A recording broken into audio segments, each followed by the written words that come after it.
Espantan en el puente de Santa Ana, en Guanajuato. Todos los automovilistas, cada quien de diferente manera, cuentan que al pasar por el puente Santa Ana a las 12 de la noche, han visto un abominable espectro. Por cierto, que el puente de Santa Ana se encuentra a unos 20 kilómetros de esta población, sobre la carretera que va a Silao y atraviesa el arroyo del mismo nombre para dar paso a los vehículos y a los peatones. Hecha esta pequeña aclaración, vamos al asunto. Los viajantes al cruzar el puente a la hora que hemos mencionado, les sorprende una luz potentísima, a corta distancia, tanto así que les obliga a reducir la velocidad hasta casi detenerse y salirse de la carretera, pues en lo primero que se piensa es en la presencia de un camión o un autobús que no quiere hacer el cambio de luces. Pero al percatarse de que es solo un faro y no dos, y de que la luz no avanza, la sorpresa aumenta hasta llegar al asombro, pues de súbito aquel faro enorme que deslumbra por instantes desaparece sin dejar huella. Los viajeros no aciertan a comprender tal fenómeno, ni nada que revele la presencia de objeto alguno. ¿Qué significa entonces esa luz, a esa hora y de tan extrañas proporciones? Hay otros testigos que refieren sus impresiones de modo bien distinto. Afirman que en ese sitio y a esa hora, inmediatamente que pasan el puente, descubren a mitad de la carretera la sombra de una figura que corresponde sin duda a la de una mujer. Naturalmente que detienen la marcha, y lo primero que sienten es el deseo de auxiliarla. Al ver que está sola en el camino y a esas horas de la noche, paran el auto. La mujer sube, y cuando poco más adelante voltean hacia el asiento trasero, su sorpresa es mayúscula, pues la figura desaparece. Y otros más nos dicen que hace poco menos de un año, en un camión que iba al arroyo por viajes de arena, bajó uno de los macheteros a quien se le antojó bañarse en las frescas aguas de la corriente, en la temporada de lluvias, y que inesperadamente vino la creciente, y el muchacho, que no sabía nadar, se ahogó, precisamente a las 12 de la noche. Ahora cuando pasa por ahí un auto, el fantasma hace la seña para detenerlo, sube y sigue hasta llegar a Marfil, donde se baja, puesto que ahí vivía con su familia. ¿Cuál versión es la verdadera y la que puede creerse? Para salir de la duda, lo mejor es correr la aventura en circunstancias propicias y pasar por el puente precisamente a la medianoche.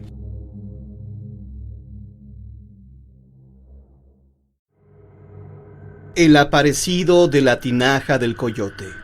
Blanca Ramírez se dirigió al pueblo de donde eran sus padres, quienes desde hacía muchos años abandonaron las labores del campo y se fueron a la ciudad en busca de otras oportunidades de vida. De hecho, Blanca Ramírez ya estaba desarraigada de la tinaja del coyote, el nombre del pueblo, pues si bien ella nació ahí, desde muy pequeña se la llevaron sus progenitores a la gran urbe.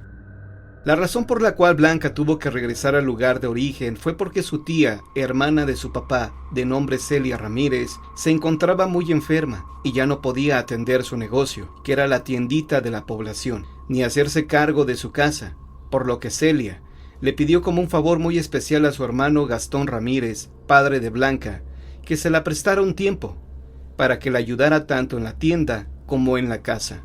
De hecho, si la tía Celia fallecía, le iba a heredar a Blanca el negocio, siempre y cuando ésta estuviera de acuerdo en quedarse en el poblado, pues la vida de la ciudad transforma la mente de las personas, y éstas ya no quieren regresar al lugar de origen, pues la actividad se les hace muy aburrida, no se acostumbran a la vida tranquila de las poblaciones pequeñas. Blanca Ramírez era una persona muy activa. Ella misma decía que trabajando se pasaban las horas del día en forma muy rápida, y llegaba tan cansada a su casa que lo que pedía era descansar. La relación entre Blanca y su tía era bastante buena, y se llegaron a querer mucho a través del trato que se tuvieron, pues el lazo afectivo se vio interrumpido porque los papás de Blanca desde hacía 25 años se habían ido a vivir a la ciudad. Así fue pasando el tiempo, y en tanto que la tía se iba recuperando de su salud, Blanca se fue acostumbrando a la vida tranquila del lugar. Tiempo más adelante empezaron a ocurrir cosas extrañas en la localidad. Una noche, mientras Blanca dormía plácidamente, fue interrumpido su sueño por un ruido de caballos, los cuales parecían que arrastraba algo pesado como cadenas. Blanca se despertó súbitamente y, desconcertada, abrió las contraventanas para mirar qué ocurría hacia el exterior, pero el extraño chirrido de los caballos y las cadenas desapareció. Sin embargo, en la medida en que el sonido dejó de escucharse, se vio un gran resplandor a lo lejos. Era una luz como de fuego, pero no acertaba a decir de dónde provenía. Para no molestar a su tía, se dirigió al portón principal de la casa, y de esa manera pudo asomarse a la calle, para ver cuál era el origen de esa luminosidad. Pensó para sí misma que seguramente algo estaba incendiándose. Corrió hasta la esquina para ver qué era lo que ardía y avisar en caso de peligro a las autoridades del pueblo, pero se dio cuenta de que las llamaradas provenían del casco de la antigua hacienda de la Tinaja del Coyote, la cual no nada más estaba abandonada, sino que ya estaba en ruinas por el deterioro del tiempo, ya que desde tiempos anteriores a la Revolución Mexicana ya no se encontraba habitada. Quiso avisarle a alguien, pero a esas altas horas de la noche las calles estaban desiertas, y como había dejado el portón de la casa entreabierto, prefirió regresar a esta, y mejor se volvió a acostar a dormir, hasta que amaneció al día siguiente. Ya por la mañana llevó sus actividades rutinarias en forma habitual.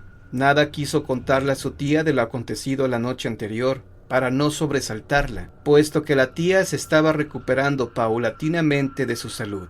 Sin embargo, algo quedó en el pensamiento de Blanca, y les preguntaba a los habitantes del pueblo que acudían a la tienda a comprar si no se había incendiado algo, y les explicaba que la noche anterior ella había visto que salía fuego de las ruinas del casco de la antigua hacienda de la Tinaja del Coyote. Pero al parecer nadie se dio cuenta del suceso, y la vida del lugar siguió transcurriendo en la forma habitual.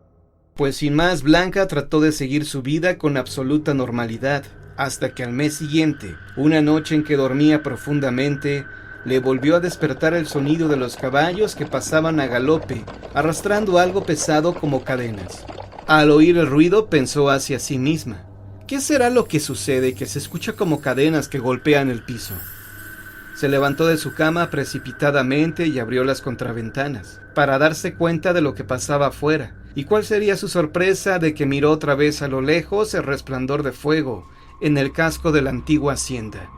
Al regresar su mirada hacia su ventana, observó que abajo de ella estaba un viejito, vestido elegantemente de color blanco, con sus bigotes, en forma de cuernos perfectamente bien arreglados.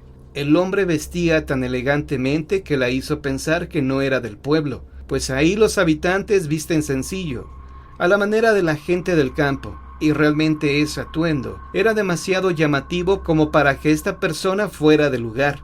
Además, Blanca, por el hecho de atender la tienda de la población, le había dado la oportunidad de conocer a todos los vecinos, y por lo tanto, ese varón tan distinguido no era de ahí, y entonces se preguntaba a sí misma: ¿qué hacía el viejito debajo de la ventana?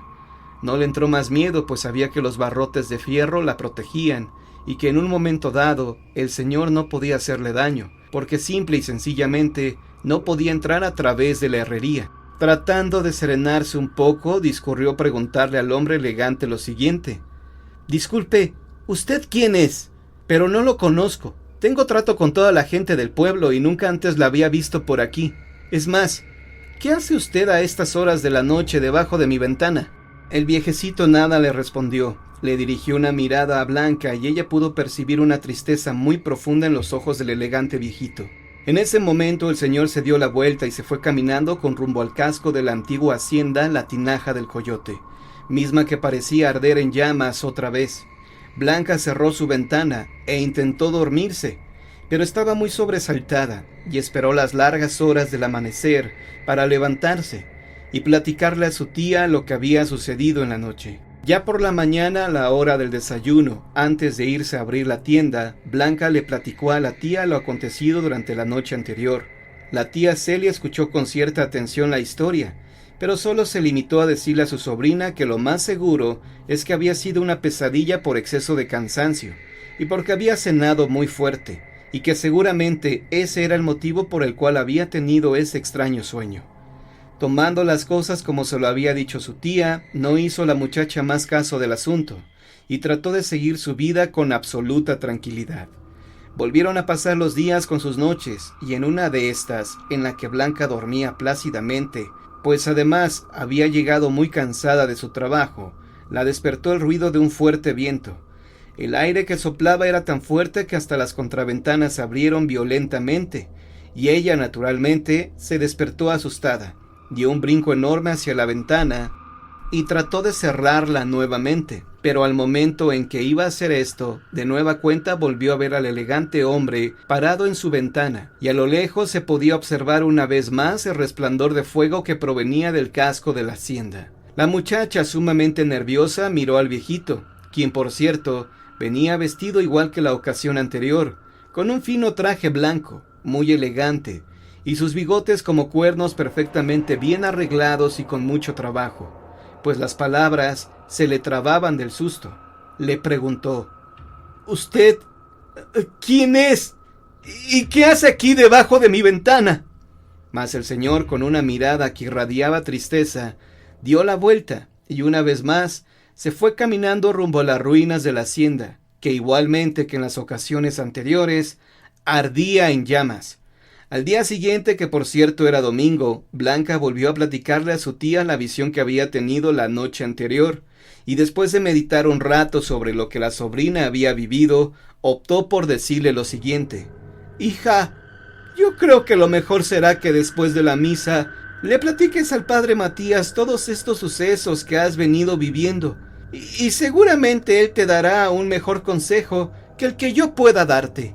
Ese domingo cerró Blanca la tienda temprano, a fin de, como era costumbre, asistir a la misa dominical, y al tiempo en que el padre Matías dio la bendición, salió disparada de su asiento para alcanzar al religioso en la sacristía de la vieja iglesia. «Padre Matías, ¿me permite hablarle un momentito?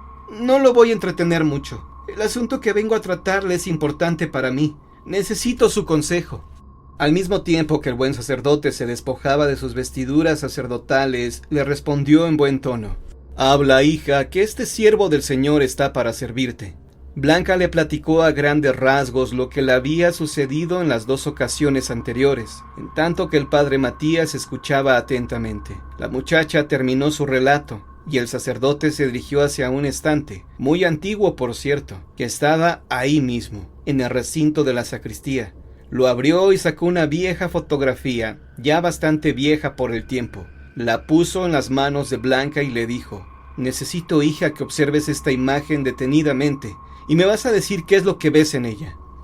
Muy extrañada, la muchacha tomó en sus manos la impresión, sobre la cual se observaba la imagen de la hacienda La Tinaja del Coyote, y en el extremo izquierdo de la misma se veía grabada la fecha del 30 de diciembre del año de 1904. La hacienda, por supuesto, lucía espléndida, primorosa, pues ese fue el año de su máximo esplendor. Blanca solo conocía las ruinas de la construcción, la que quedó totalmente destruida por un extraño incendio. La joven siguió mirando detenidamente la fotografía que el padre Matías había puesto en sus manos, y algo le llamó la atención, y lo observó con más cuidado.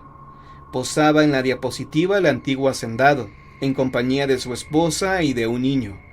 Todos ellos salieron elegantemente vestidos, a la usanza de aquellos tiempos, en que los hombres ricos y poderosos se vestían con las mejores galas importadas de Europa, dada también la influencia francesa que predominó en el México de aquellos años. En la imagen lucía una señora espléndida, con joyas lujosas y un sombrero muy elegante que le cubría la cabeza. El pequeño niño estaba engalanado con un trajecito muy bonito y con su corbata de moño. Al ver Blanca más detenidamente al señor hacendado, notó que el rostro se le hizo conocido. Es más, el hombre de la impresión estaba vestido con un elegante traje blanco, igual al viejito de la visión que había estado teniendo afuera de la ventana de la casa de su tía. Blanca pensó en esos momentos que sus sentidos la engañaban, pero no. El señor que estaba en la fotografía era el mismo que se le había venido apareciendo en las ocasiones anteriores, y cuya presencia se asociaba al resplandor, como de fuego, que se veía en las ruinas del casco de la hacienda de La Tinaja del Coyote. Sí, ya no cabía la menor duda. Era el mismo personaje, hasta vestido elegantemente de color blanco, como ella lo había visto, con sus bigotes blancos, como cuernos muy arreglados también. Blanca Ramírez sintió en ese momento que el piso se le hundía. Un sudor frío empezó a recorrer su cuerpo, y por un momento sintió que iba a desmayarse. El padre Matías le aproximó una silla y la sentó. Blanca estaba fuera de sí, y no acertaba a decir ninguna palabra. El sacerdote la sacó de sus cavilaciones y le preguntó: «¿Qué te sucede, hija mía? ¿Qué te ha puesto tan pálida? Hasta pareces de cera». Blanca apenas pudo responderle. Es que el hombre, sí, el hombre de la fotografía, padre. Es el mismo que se me aparece en la ventana. Pero el hombre, sí, el hombre. ¿Aún vive, padre?». El buen sacerdote, con la voz entrecortada, le respondió: «No, hija. Toda la familia pereció con el incendio en la hacienda La Tinaja del Coyote, precisamente el día en que se tomó esta fotografía, la fecha fatal del 30 de diciembre de 1904. Y la historia de lo sucedido es terriblemente triste. Te voy a contar a grandes rasgos los acontecimientos que se sucedieron y que ocasionan esta desgracia que tú vives. La hacienda perteneció a don José María Montaño y Benítez, riquísimo hacendado de la época. Se llegó a decir que el hombre era el más rico de todo México, pues no nada más tenía esta hacienda, sino que era el propietario de grandes extensiones de tierra, animales, minas, propiedades, acciones, y tenía guardado muchísimo oro, tanto aquí como en España, donde nadie finalmente supo dónde quedó. Las malas lenguas afirman que don José María hizo su fortuna debido al beneficio que obtuvo de un pacto con el diablo. Ahí tuvo que interrumpir su relato un momento el sacerdote, pues Blanca no creía en las palabras que estaba escuchando. Solamente porque provenían del sacerdote pudo aceptarlo como verdadero, y éste prosiguió su relato. «Sí, hija. Don José María era el hijo más chico de una familia noble, de hacendados, pero al fallecimiento de su señor padre ya no le tocó nada de herencia, pues ésta se repartió entre sus hermanos mayores. Debido a esta causa y a que don José María era un hombre extraordinariamente ambicioso, no encontró otra manera en la vida más fácil de hacer fortuna que la de vender su alma a Satanás a cambio de mucha vida y riqueza». El padre Matías hizo una pequeña pausa a su relato y tomó otra silla y se sentó, pues ya se había cansado de estar de pie, y por lo que parecía, el asunto del que se estaba tratando iba para un buen rato todavía. Se sirvió el padre un vaso de agua y se dispuso a seguir contándole a Blanca la historia, en tanto que ella lo escuchaba atentamente. Firmado el pacto de sangre con el diablo, don José María recibió a cambio de su alma cofres llenos de monedas de oro y joyas de mucho valor.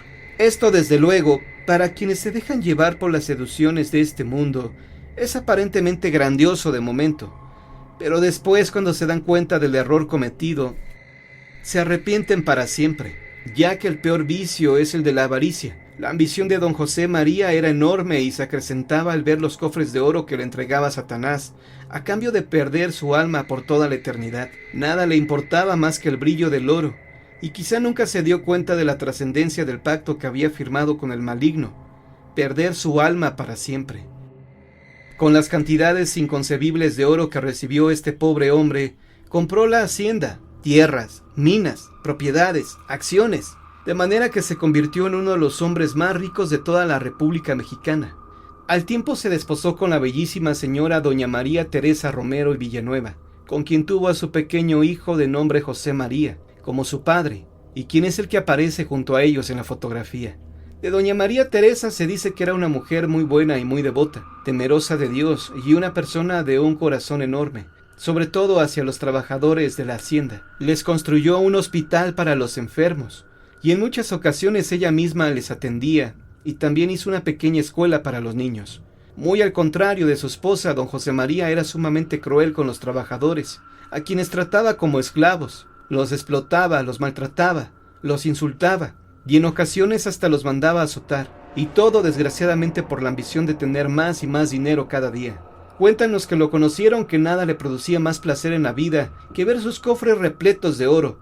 Como un avaro asqueroso se revolcaba entre las monedas, y esto lo hacía gozar enormemente. A la pobre esposa le daba muy poco dinero para mantener el hospital y la escuela de la hacienda. Dicen los que convivieron con él que hasta manifestaba: «¡Oh, ojalá que ya desaparezcan esos perros! ¡No son más que eso, perros!». El padre le dio un sorbo a su vaso y continuó su relato, en tanto que Blanca lo escuchaba muy atenta. Sin embargo, no todo en la vida es perdurable y tampoco es eterno. La noche del 30 de diciembre de 1904, el mismísimo día en que se tomó esta fotografía, cuando José María estaba encerrado en su despacho, disfrutando el placer que le ocasionaba revolcarse en las monedas de oro, tuvo una aparición horrible. Se dice que un viento muy fuerte penetró a través de las ventanas del despacho.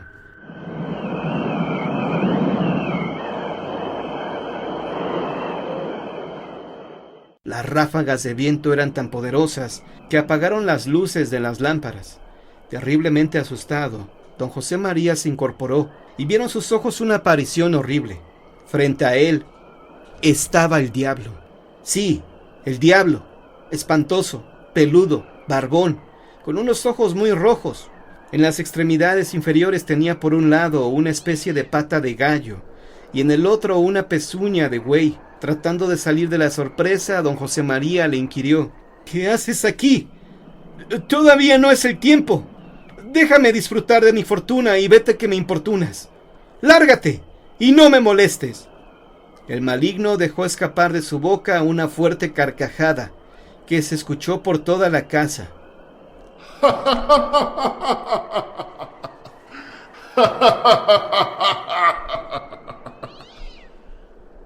Y le contestó: El plazo se ha cumplido y vengo por ti. Tú me ofreciste tu alma a cambio de que te hiciera inmensamente rico. ¿Y acaso no fue así? José María, terriblemente asustado, le replicó: Te ofrecí mi alma, sí, es cierto, a cambio de que me hicieras inmensamente rico y además, no lo olvides, de que me dieras muchísima vida. Y esta para mí todavía no se acaba. Me faltan muchos años por vivir. Así que vete. No me molestes y regresa dentro de muchos años cuando sea el plazo. Satanás, irritado, le contestó: Yo soy la maldad, el odio, la mentira, el dolor, la angustia, la destrucción, la desesperación y la muerte. ¿Qué te hace suponer que te voy a cumplir todo lo que te ofrecí? Así que vámonos. Tu vida y tu alma me pertenecen. José María, desesperado, volvió a decirle: No me voy. No has cumplido tu palabra y yo tampoco te cumpliré mi promesa de darte mi alma. Me niego a irme contigo. El diablo, en tono amenazante, le dijo por última vez: Más te vale que te vengas conmigo, o te pesará tu desobediencia para siempre. José María, al borde del colapso, volvió a insistir: No, no me voy. Tú no me cumpliste tu palabra de darme muchísimos años de vida para que yo pudiera disfrutar de la fortuna que me diste. No me cumpliste y yo tampoco te cumplo. No me voy contigo. Toma tu dinero y llévatelo si quieres. Pero no me voy contigo. Es más, ahora me doy cuenta del enorme error que cometí y de la ofensa tan grave que le hice a Dios. Oh, Dios mío, ten piedad de esta alma pecadora. Fui tan ciego que no supe lo que estaba haciendo. Volteando hacia donde se encontraba el maligno, le dijo de nueva cuenta: Estoy profundamente arrepentido de lo malo que he sido. Salgo en este instante a buscar a un sacerdote para confesarme y para que me perdone mis pecados. Y que Dios misericordioso me perdone esta enorme ofensa que le he inferido. El maligno le contestó: No irás a ninguna parte. Tú a mí me perteneces y por no haber cumplido con tus palabras perderás todo lo que te di. Así el diablo prendió fuego a la hacienda y todo se perdió. Las vidas de don José María y de su familia, la vida de algunos sirvientes que quedaron atrapados por las llamas. No quedó absolutamente nada. Todo fue destruido por el fuego. Don José María perdió su vida y la de su familia. Su oro se lo volvió a llevar el diablo para seguramente tentar a otra alma ingenua. Se perdieron los títulos de propiedad, las acciones y todo absolutamente cuanto poseía don José María.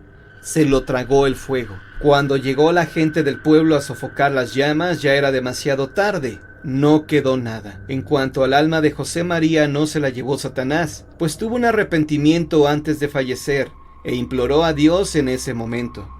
Pero como no logró confesar sus pecados, estos quedaron sin perdonar en la tierra, y por eso se dice que su alma vaga todavía por este mundo en espera del día del juicio final, en que venga nuestro Señor Jesucristo y le perdone sus faltas.